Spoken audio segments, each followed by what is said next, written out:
Hey guys, welcome to another New World video. In today's video, I wanted to talk about a new way I found to make coin. I mean, everyone's making videos these days about making coin, so I thought I'd throw my hat in the ring, and my ways are always a little bit different. This is also a great way to level your furniture easier, and just frankly reduce the stress of chasing contested farms. And in this one, we will be focusing on fishing. I know, what a surprise, right? Me fishing. In the past, I've made many videos showcasing hotspot farm routes, various gear sets with certain fishing perks in order to target fish, all the stuff you would expect. But with some of the changes in Season 2, fishing, especially target fishing, now can be a lot more straightforward and rewarding, without having to run all over the map trying to hit hotspots. This won't be a video covering legendary fish. I will be talking about that in a separate video. And to be completely honest, there is more coin in many of the rare and uncommon fish anyhow. So let's just get into it. So first, let's talk about what's changed. Well, when AGS decided to redistribute the fish all over the map with Season 2 patch, there were some very odd outcomes, and these could very well be mistakes that will be fixed eventually. But in any event, what it has created is a situation where if you open water fish and you're target fishing uncommon fish, you can now reliably catch a ton of them in a fraction of the time you could before. Now, in order to make this work more efficiently, you will need to have almost max luck.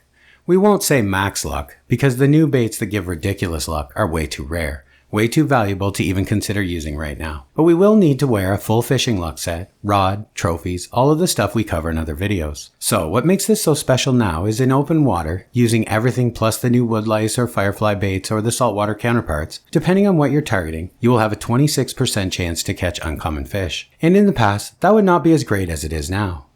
Because now, in many spots, there is only one possible uncommon fish in the water, meaning you have a flat 26% chance to catch the exact fish you want. This might not sound that great, however it is. It's even better in a lot of ways than it used to be in hotspots, trying to stack certain amounts of luck and keeping track and so on. Now, it's nice and simple and you don't have to run all over chasing hotspots either.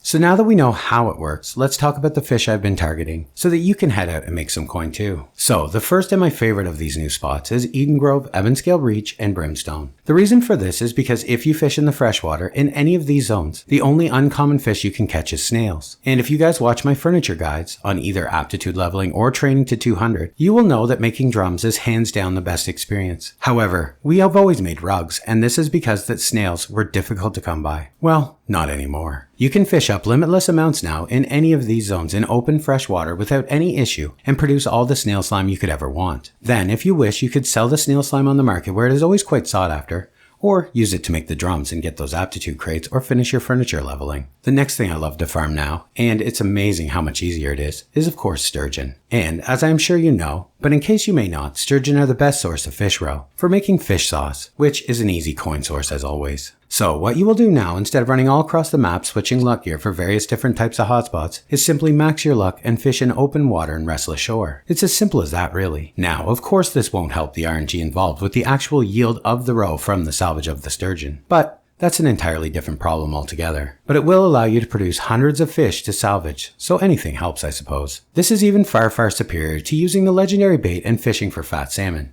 Superior by far. There are of course a few other fish you can target fish now in the same way. They can provide you with great benefits, but slightly less profit. For example, in the Great Cleave you can only catch catfish in the fresh water. These again can be used to make string instruments with furnishing, much like drums. But due to the expense involved in string instruments, they sell for a little less than snail slime, but still are valuable. And while we're on the topic of target fishing, you can now also target fish with a ton more precision using hotspots. This change to distribution also affects things like oysters. For example, before you could put on the appropriate gear, which I've covered in a few other videos, and target fish, bluefish, and hotspots found in certain zones. This would then make you primarily only catch bluefish, then you would have like a 50-50 chance of the type of bluefish you were after, and hopefully you would yield more of them than the other one. Well, now that's changed also. For example, in Brimstone saltwater, now you can only catch oysters as blue fish. No others exist in these hotspots. And the same can be said with Morningdale saltwater. So you can now utilize these new methods to catch even more of those type of fish quicker as well. One thing I love to do is head to Restless Shore, target fish sturgeon, then when I have a bunch of those, I hit the hotspots in Cutlass Keys and target fish the speartooth sharks, then return to Restless Shore. This provides me with both the roe and the delicate fish fillets I need for the recipe.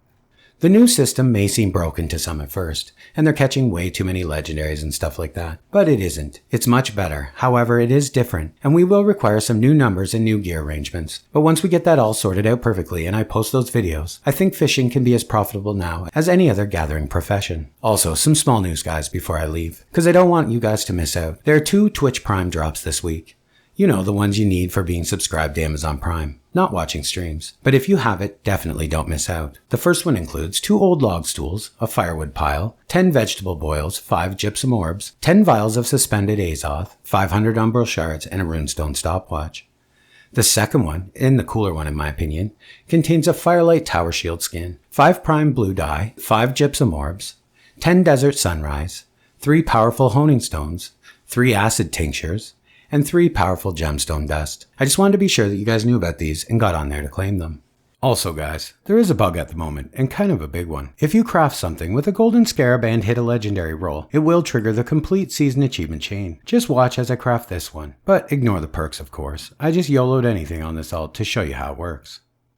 So, this can get you the 50/50 crafts and the Golden Artisan achievement, and all the chapter unlocks as well. Just wanted to let people know before it's fixed. I hate when some get a cool achievement for 3 crafts, and others have to go in for 300k all because it was kept hush-hush by the gatekeepers. And as always guys, thanks for watching, and I will see you in the next one.